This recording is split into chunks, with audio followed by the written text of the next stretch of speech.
Ciao, Tea Tribe. Welcome back to Tea with Publicity. I'm so sorry I didn't release an episode last week.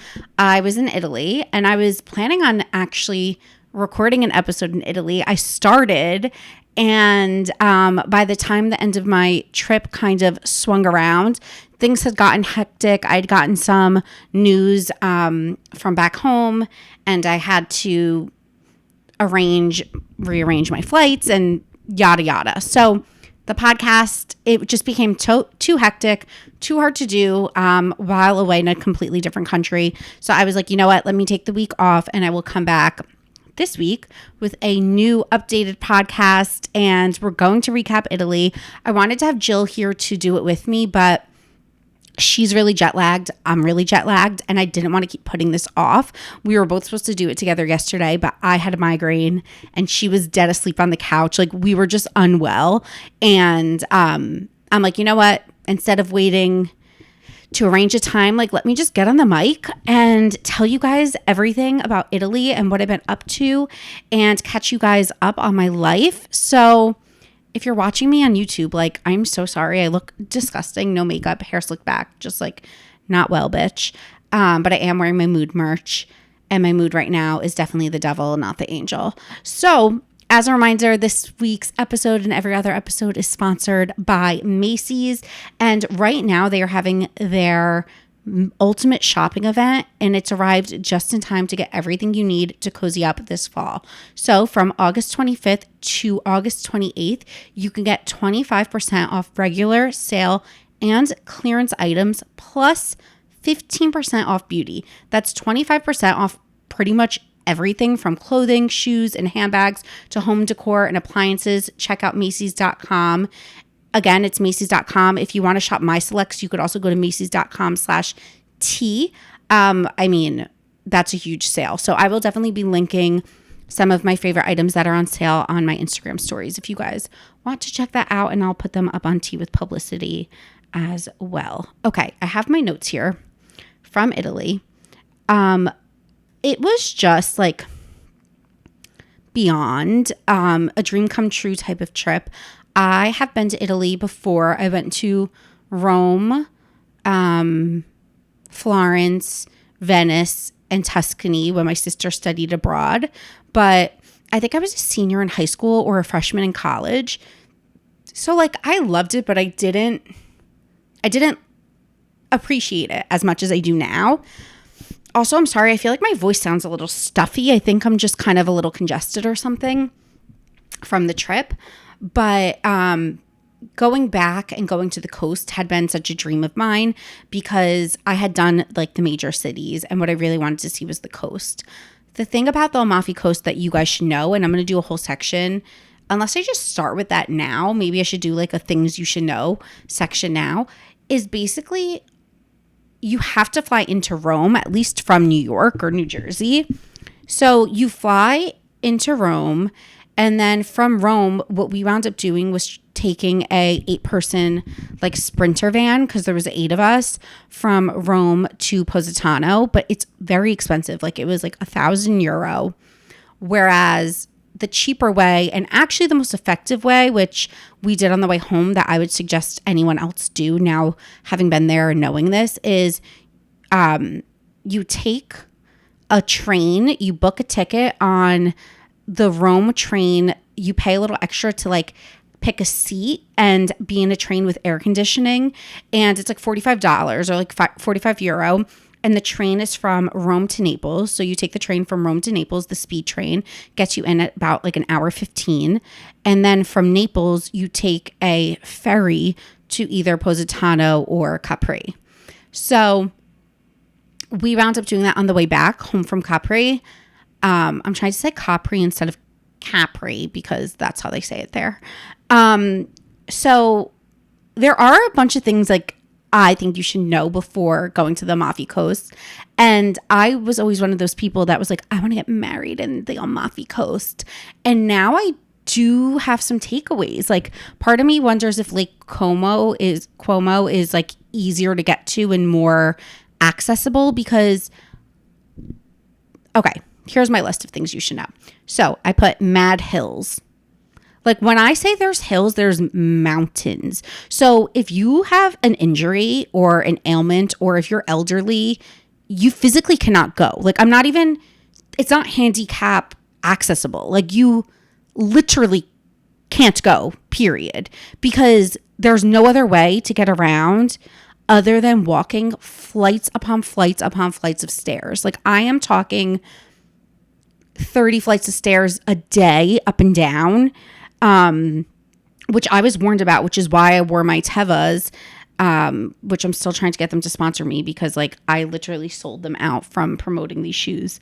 But they do actually have them on Macy's, by the way, if you guys want to get them. But I was warned about the hills and like the luggage situation with the hills, but you either have to, you hire these like porters, aka like people that come and bring your luggage from the top of the mountain to the bottom, because you can't like physically do it yourself. The wheels will fall off your luggage if you're just like dragging it. I literally had a wheel fall off my luggage. So that's one thing you have to know. My calves were so tight by the end of the trip that it was really contributing to the fact that I had really swollen feet and ankles. Like I always get swollen when I travel, and like that's something else I'm going to be addressing with the doctor, because I have like a really inflammatory like immune system. And I was also eating gluten, which probably wasn't adding to it, but like it's so hot and you're walking so much that your muscles are so tight that you really like could struggle. And by the end of the trip, I was like going up the mountains like fine, but my feet hurt. Like my toes, the skin on my pinky toes is off. My ankles were like swollen like balloons. So that's one thing that you really need to keep in mind. So now knowing this, like I wouldn't have my wedding there because like my parents and my grandparents, like elders, wouldn't have a really tough time getting around. Like it just wouldn't be feasible. So if you're planning on going, I only went to Positano. I didn't go to Ravello. I didn't go to Sorrento. But I think it's all like one and the same with the hills and stuff. So I went to Rome, then we went to Positano, then we went to Capri, then we went back to Rome. So that's just something to keep in mind. Also in Positano specifically, like you cannot get a cab. And I really underestimated the amount of euros that I had to have like physically in cash, because I'm used to going somewhere like a Paris or London where you could take Uber and you could just use your credit card. But in Positano specifically, we stayed like 10 minutes out of the main center in our villa, and we had to pay €50 every time we wanted to just like go down the mountain. So I like underestimated how much like physical cash I needed on me.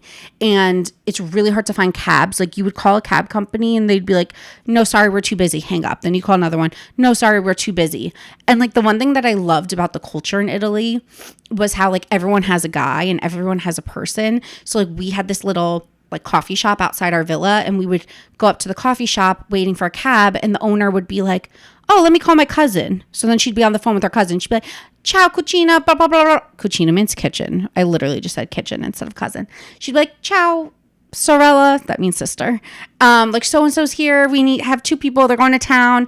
And she would like hook it up. And like everyone had a guy, which was so funny. But at the same time, it was like, there were times where we really had to plan like an hour ahead of anything because there was 8 of us. We'd be like, okay, we're going to dinner at 9:30, which means by 8 p.m., everyone has to be dressed and ready. We need to schedule 20 minutes into walking up the hills from our hotel, like from our villa to the road. We need 20 minutes to get everyone up the mountain. Then we need an hour to call the cab and get the cab to come. Like it's a production. So that's just something to keep in mind. And again, loved, like gorgeous, unreal. We were there during Italy's like 4th of July, basically. So there was fireworks one night and it was beautiful and like it's amazing. But Positano, like when I got there, I was like, this is breathtaking. This is amazing. This is the best thing I've ever seen. But we've all seen that like cliff with the girls on Instagram, like with their hair through their hands, like in the water, like we've all seen that for so long that I wasn't that surprised almost by the view, which that sounds so awful, but because like it's so oversaturated. So what I was really most blown away was Capri, because I hadn't seen that as much and I wasn't expecting it to be just like as mwah, chef's kiss as it was, which I'll get into. But so let me tell you guys, I'm kind of going out of order, but like I'll kind of tell you a little bit now about the flow of the trip, and then I'll get into like tips and recommendations and stuff that pops up while I talk about it. But we flew into Rome.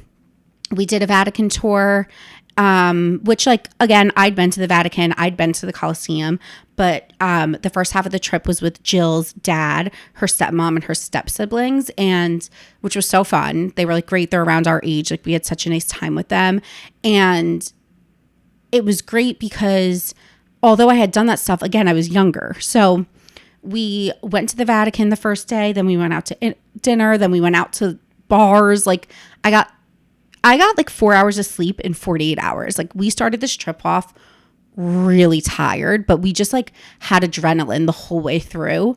Then the second night in Rome, we went to Roscio's, it's called. I'm saying all of this wrong, which is like the famous like pizza place / bakery that Anthony Bourdain loves.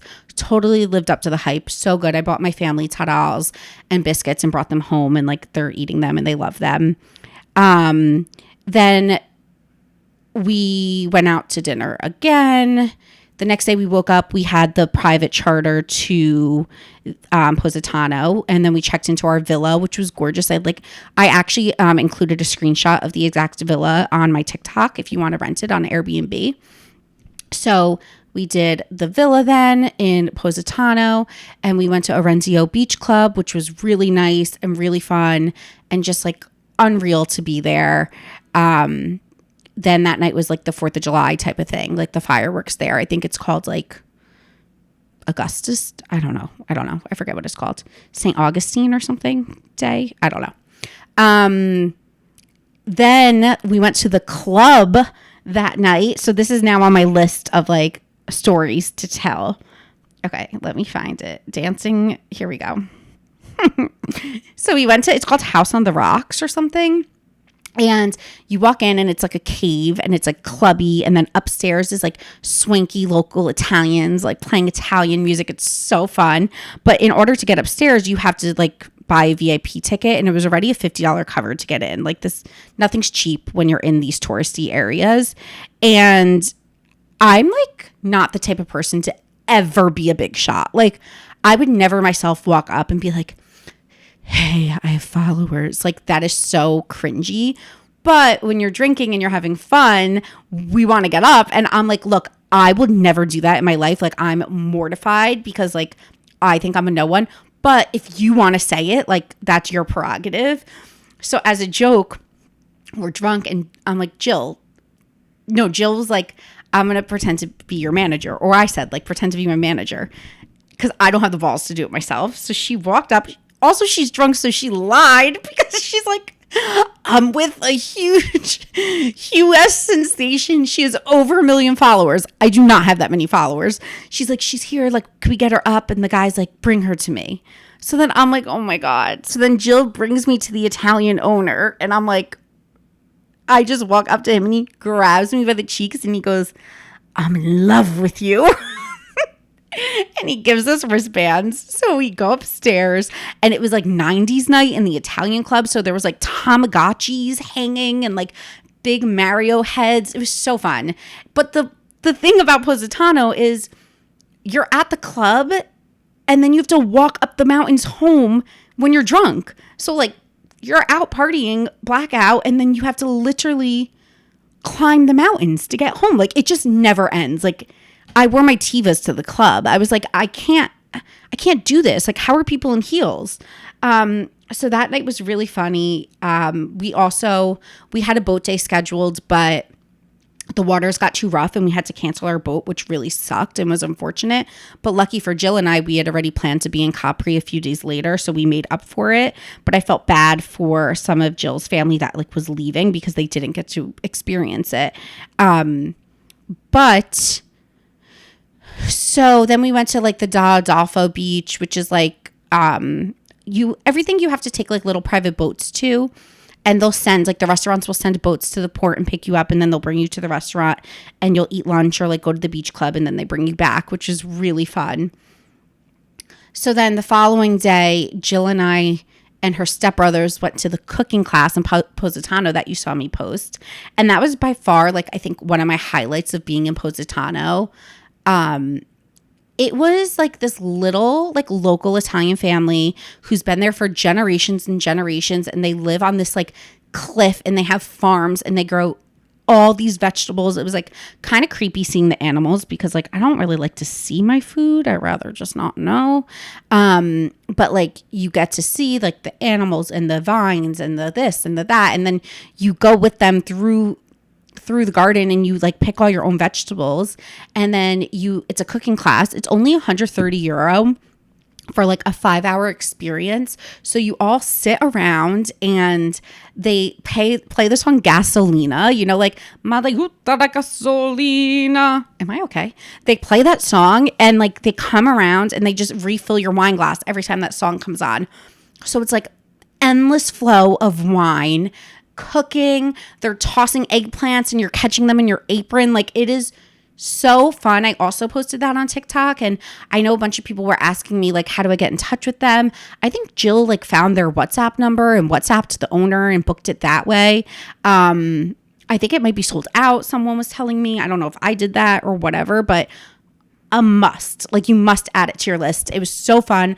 Even if you're going with a boyfriend or husband, like, there was a lot of couples there. There was, like, another group of girls. We just had, like, the best time.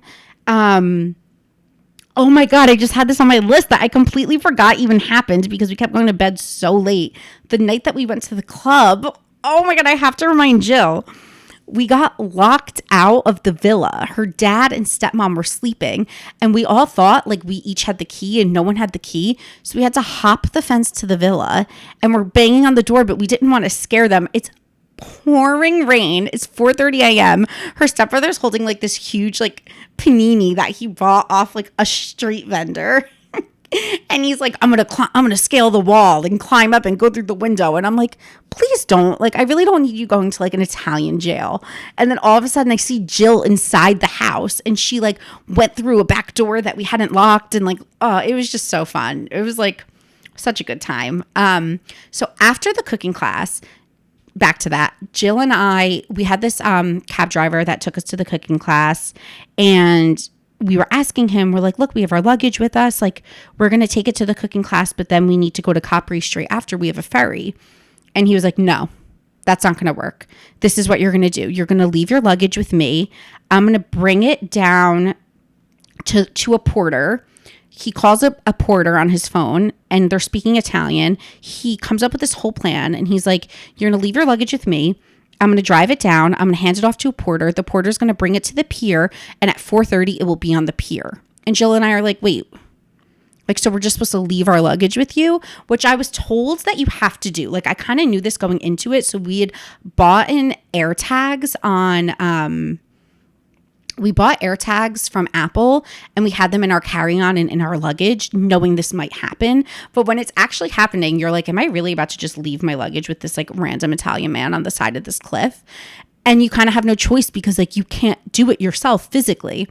So we're at the cooking class, we're drunk, and we're, like, tracking our luggage, and we're like, I hope it gets where it needs to get. Sure enough, 4:30, we roll up to the pier, the port, luggage is there. We pay the guys, like, €40, take our luggage, get on the ferry, and then we enter Capri. And, like, the second we got there, it took like 40 minutes to get there. The second we stepped foot on, like, the island, I look at Jill and I go, I like this so much more. And she was like, me too. Like, we just knew it. And I can't even explain it. Like, it feels, I've never been to Saint-Tropez, but it feels to me like what I would imagine Saint-Tropez feels like. It kind of feels like you're in, like, a Mediterranean feeling island. So, like, the water's gorgeous and you feel like you're in Europe, but you almost kind of, like, feel like you're in the Hamptons. Like, it feels kind of rich and, like elitist, which that doesn't sound fun, I know, but, like, it feels like high end or something, but you're on an island. So you could, like, still be in your bathing suit, but it feels, like, fancy. I can't explain it. Which, like, I like fancy vibes. Like, if you like more low-key vibes, like, maybe it's not for you. But when I'm on vacation, like, I want to feel pampered, and I want to feel like I'm doing something that's, like, out of the norm, because the norm is how I look right now in a sweatshirt with my hair slicked back. So like when I'm on vacation, I want to dress up and have fun, and it has those vibes. Like you are like, I am living life. Like there's these fancy little taxis, so it is easier to get taxis in Capri. It's way easier to get around in Capri in general. They have this thing called the funicular, and you can get on, and it's like basically like a light rail. I don't know if that's what you call it, that like goes up the mountain and it takes you to the top. There's cabs, like there's way more options. You can get around by boat to the other islands. There's these fancy little like cabs with their tops off. They're like convertible cabs, but they're long, and there's like hot drivers, and they take you around. It's just like, it's such a vibe. I just absolutely loved it. I did most of my shopping there. I got like, they have amazing like pottery and like ceramics, and it's like very designer heavy. So I bought a bag there. Jill bought a bag, like every store you could imagine. And when you're in Italy, you want to shop Italian brands. That's just a rule of thumb. Yes, like designer's cheaper in Italy or Europe regardless, but you want to shop the designer that city's known for. So if you're in Paris, you want to shop Parisian designers. You want Chanel, Celine, Louis Vuitton. When you're in Italy, you want Gucci, Dolce & Gabbana, Versace, Prada, Bottega Veneta. Like you want to shop the brands that the city is known for, because that's where you'll get the best deal. So you wind up saving like $1,000 to like $1,500 on like a luxury item, which is awesome. And let me see what else is on my list. Oh my God, Jill massaging my feet. Yes, that did happen. She massaged my feet. Oh, another thing to know is that you don't really like pee. You don't pee or get drunk because you're so dehydrated. Like I feel like I would be at the beach clubs drinking, swimming, the water's so salty, and then it'd be like 5 p.m. and I'd be like, I only peed when I woke up today. And that is really abnormal for me. And you're chugging a lot of water, but you're just sweating so much that you can't retain anything. And I think that's why my ankles were so swollen and like everything was kind of off. It's just like hard to balance everything, which is crazy. Another fun thing that happened, I'm trying to think which hotel we were in when this even happened. It was just a story I wanted to recount. Oh, I know. So when it was in the Positano Airbnb, we like had put our air conditioner on, which like, thank God, because a lot of places in Europe don't even have air conditioning or ice. Like it's insane. We'd put our air conditioning on and we went to the club, and then we came home, and that morning we woke up and our room was so cold because we'd put it on the coldest setting. And I woke up and like my blanket was as thin as tissue paper. Like I felt like I was in Nona's house on Nona's 90-year-old bed, because like this blanket was as if you laid a paper towel on top of me. Like it was so thin. And I dead seriously, it's like 7 a.m. I look at Jill when our alarm goes off and I go, Jill, I need you to do something for me. And she's like, what? And I'm like, get on top of me. She's like, what do you mean? And I'm like, I need you to put all of your body weight on top of me. And she was like, why? I was like, I'm so cold. Like the only way I'm going to be okay is if you smother me. And she was like, I'm not getting on top of you. But like we cry laughing about it because I was dead. I was so cold that I was like, suffocate me. Like I need someone to sit on, like physically like push me down because I am so cold. And we were like crying, laughing about it, like recounting it later.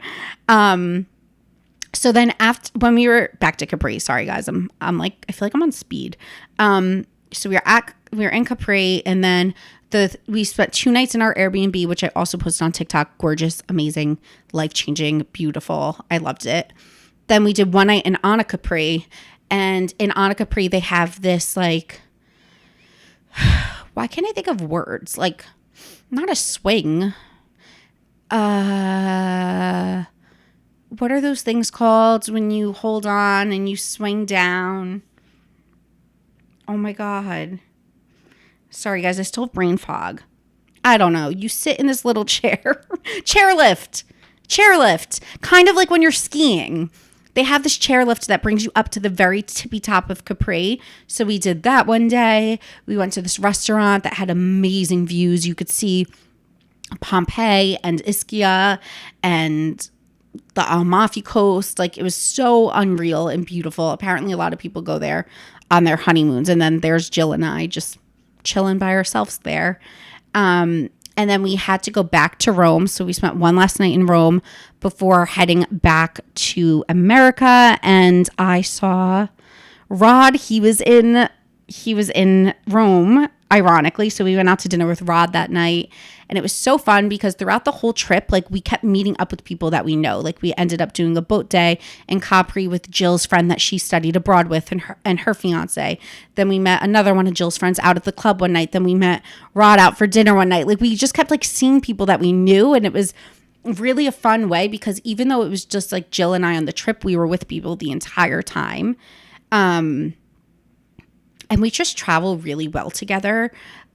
Like, the only times we ever bicker, like me and Jill, is on vacation because we're tired.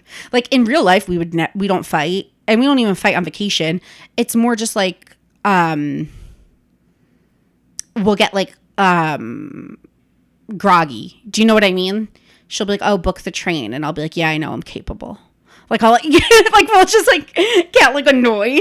But other than that, like, we travel so well together, especially given the fact that we literally don't sleep. And like, we had the same mentality where we're like, we're on vacation, we're in Italy, like, go. It doesn't matter. Sleep, like, as Brianna would say, sleep when you're dead. Like, we'll catch up on our sleep. We'll be fine. So we just kept going and going and going. And now we're like, do we apply to the Amazing Race? Like, are we better than everyone? Like, are we worldwide travelers that could really win this thing and take home the $1 million, even though we've both never seen an episode? So considering that, but I'm back in New York this week. I came home, like I said, a little bit of a family emergency, pertaining to the same stuff that I was talking about, a few months ago. Something going on with a family member, something flared up again, came home, and now I'm off to Aruba in 2 days with my sister and my brother-in-law and my nephew. Basically, they had planned a trip before they had the baby, knowing he was coming, but just kind of like, I think it was fully refundable. So they were like, let's just book this. If we have the baby and it doesn't feel right to go, then we won't go and we'll cancel it. He's here now. They're like, we want to get away. Let's just go. But the problem is, like, Aruba's really hot in the summer and like he can't really be in the sun that much. So they asked my mom, like, will you come with us so you could watch the baby while we're at the beach? My mom was like, I don't really want to be away from dad for 10 days. And I was like, I'll go. So I'm going to basically be working from there in the room a lot of the day while he's napping. But I'm thinking what I'm going to do is using it as like a retreat for myself. Like, wake up in the morning, go to the gym, go stay with him in the hotel like during the day, then maybe take him for like afternoon walks around the hotel and try to get some sun and go out to lunch and do whatever. And they'll have him sometimes, so I'll be alone sometimes, or vice versa. But I love being with him, and like, I'm just kind of looking at it as like 10 days to be away and like eat healthy and be like at peace with myself and read books. Like, check. Let me know if there is a show I should binge, by the way. But that's what I'm up to. So then when I come back from that, I think I'll be here for a few days, and then I'm going to try to go to LA for my podcast. Then I come back, and then my lease is up. So like, my life has been crazy. It's been go. I need time to clean, to do laundry, to reorganize my thoughts. But it's been really fun. I feel really happy. I feel like I'm in a really good place. Like, this morning I was a little mentally stuck in the sense of like not feeling motivated to get up and work, but I think I'm just tired, and I think I'm just jet lagged, and I'm sitting here recording now, aren't I? So I did get myself up. I am working, I am doing things, and I'm just feeling really, really happy with everything. So I'm really excited to continue to take you guys along on this journey. Make sure you're following me on TikTok and Instagram, because I'm posting all of my travel content in real time there. So you could catch up there. So then when we come on the pod and recap, you can kind of know what I'm getting at. Last thing, I am going to be going to LA to record with some people. So let me know if there's anyone in LA that you specifically want me to record with, and I will do my best to get them on the pod. But other than that, I will see you guys next Tuesday. Love you. Mwah.